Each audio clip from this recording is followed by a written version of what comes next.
Alright, well, you want to open up the next packet? There's 2 in there because it's a small one. This is popcorn. Nah, it's not popcorn. Coconut rolls. Alright, to let you know how good they are, they come with a silica packet. Oh, I don't like that weird colour on it. It isn't odd colour, but trust me, mate. Like, they why are is there black tasty. on it? I'm not the hugest fan of coconut. Sesame seeds. It's not. Oh, It's been a while since I've had them. They're sesame seeds. I'm very scared of the sesame seeds. Like, I guess sesame seeds are alright. Oh, Alright, we're doing the song Dissection. Rob's doing. yep. Biggie. On. Suicidal Thoughts.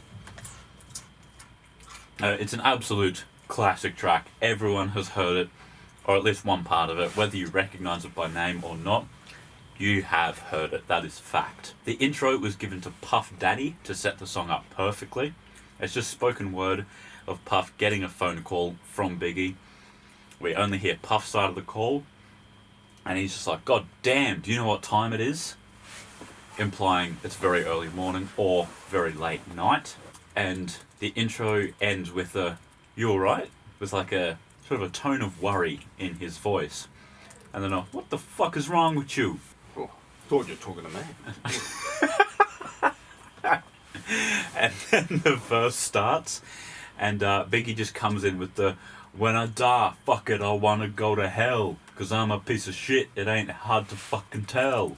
And as the name of the track implies, Biggie is having suicidal thoughts, and has called Puff for just someone to talk to. Throughout the song, Biggie lists all of his flaws, all the negative things that he has done, and he just spirals further and further into self-hate, while Puff is on the ad-libs trying to talk some sense into him, make him feel a little bit better. Biggie says, it don't make sense going to heaven with the goody-goodies, dressed in white, I like black Tims and black hoodies. And then goes on to say, hanging with the goody-goodies, lounging in paradise, fuck that shit, I want to tote guns and shoot dice. And just like, he's a bad guy through and through. He doesn't want to lounge in paradise. Like, On the bad. like he wants to carry guns around. He doesn't just do it to protect himself or whatever, or for clout. He wants to do it. And then you can hear Puff in the background saying stuff like, you're talking some crazy shit now. And this part of the song is where it starts to dive into the crimes that he has committed. All my life I've been considered as the worst, lying to my mother, even stealing out a purse, crime after crime from drugs to extortion. I know my mother wish she got a fucking abortion. So now he's hating on himself heavy. And then it gets worse when he starts reflecting on how his actions have affected other people, specifically his mum. I wonder if I died would tears come to her eyes. Forgive me for my disrespect, forgive me for my lies. And Puff's like, you're bugging, B. My baby mother's 8 months, her little sister's 2. Who's to blame for both of them? So in that line he says that he cheated on his girl with her sister while his girl was pregnant. So pretty fucked up. And like, I don't know if that actually happened to Biggie or not, but like, if you're doing that, that ain't right. And then he says probably one of the more harrowing lyrics in the track. I swear to God, I just want to slit my wrist and end this bullshit, throw the magnum to my head, threaten to pull shit, and squeeze until the bed's completely red. I'm glad I'm dead, a worthless fucking Buddha head. Meaning he's just a pothead, that's all he does. Yeah. And over the next couple of lyrics, Puff realises that he's being serious and is actually considering suicide. The stress is building up, I can't believe suicide's on my fucking mind, I want to leave. And Puff's like, hey, I'm on my way over there, man. Talk to me, please, man.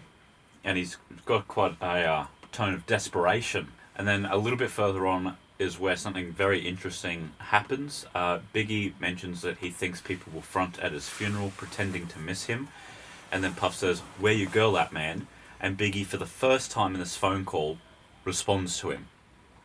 Like, up until this point, it's just been like a monologue, pretty much. Like one big rant. And it's at this point where it's sort of confirmed that it is actually like a phone call. And yeah, that it confirms that he was looking for someone to talk to. So even if at the start he had his mind set, there's still a part of him somewhere in there saying like, we need to get out of this mindset, we need to talk to someone.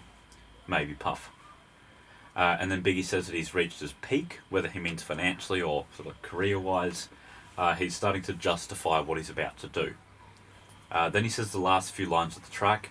I'm sick of neighbours lying, sick of bitches hawking. Matter of fact, I'm sick of talking. And at this point, Puff is getting quite loud, saying anything that will grab Biggie's attention. Then you hear a gunshot, a very loud thud, which was actually Biggie falling over. Like, he fell while recording this. There you go. So Keep it in there. it's accurate. Yeah. There you go. Well, no, like, he fell for that specific bit. Oh, Yeah, right. he didn't, like, just That would have happen been to funny. fall over. That would be funny if he just fell over. I can't remember the last time I fell over. It's maybe when I was like 10 or something was the last time. Doesn't happen very often. And yeah, so after he fell over, Puff was just in the background shouting like, "Hey, Big, yo, Big," like just trying to get any sort of response. And he's just continually shouting that, eventually getting sort of drowned out by a heartbeat that's getting louder and louder, but also getting slower. And then finally, the phone call drops. Quite a harrowing conversation with a devastating ending. And obviously it didn't actually happen because that's not how he died. But it does make the song a lot more powerful since Biggie did die from a gun in the end. And I don't actually know a whole lot about rap in the olden days, back in the 90s. Back in the days. Could this have been like how Biggie was feeling? Did he genuinely feel he had reached his peak and just sort of extrapolated the song from there? Or was it just like purely creative? Like, have you listened to much of Biggie's stuff? Not extensively, no. So I don't know if he was kind of like, if Eminem made a song saying that he's going to kill himself, you know, that's probably something just that he's made for the sake of making it. Yeah. He makes a lot of fictional sort of stuff. Yeah. I don't know if Biggie was that type of artist or not. It may have been purely creative. Yeah, either way, it is a great song, and the first time you listen to it, it's an experience. Especially at the end, with Puff shouting, the gunshot, the heartbeat. It's very cinematic. And there aren't many songs out there that are like an experience to listen to. So when you do, it's a really interesting thing. And just a quick little message to end on as well. Obviously, this is coming from the both of us. It's not, I don't know, one-sided at all. If you are feeling at all this way, just talk to someone.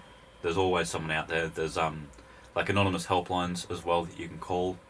One of my uni lecturers is actually a trained volunteer for Lifeline. So if you call up like the Lifeline suicide, I don't know, helpline or whatever, there's a chance you'll get him. Could be onto him. There you go. And he's like genuinely the nicest guy ever. But yeah, there's always like sort of someone out there, no matter how sort of lonely you feel, and there's always something there, no matter how bleak it may seem at times, because that is a permanent solution to a temporary problem. You're not wrong, mate. Yeah, I like that quote. You're not wrong. As a kid, I always hated couscous, but now I really like it. Couscous. Yeah. So who knows what can change in a few years. There you go. So yeah, great song, Suicidal Thoughts. Great album as well. Who Shot Ya is the following track to this, which is a really good one. Not as sort of conscientious as this, just a good hard track. If I managed to persuade you, please check out this song. It is definitely worth a listen. And be sure you check back later today for a silly segment we like to call "What Does Insert Rapper Spend Their Money On?" See you then. That's a wrap.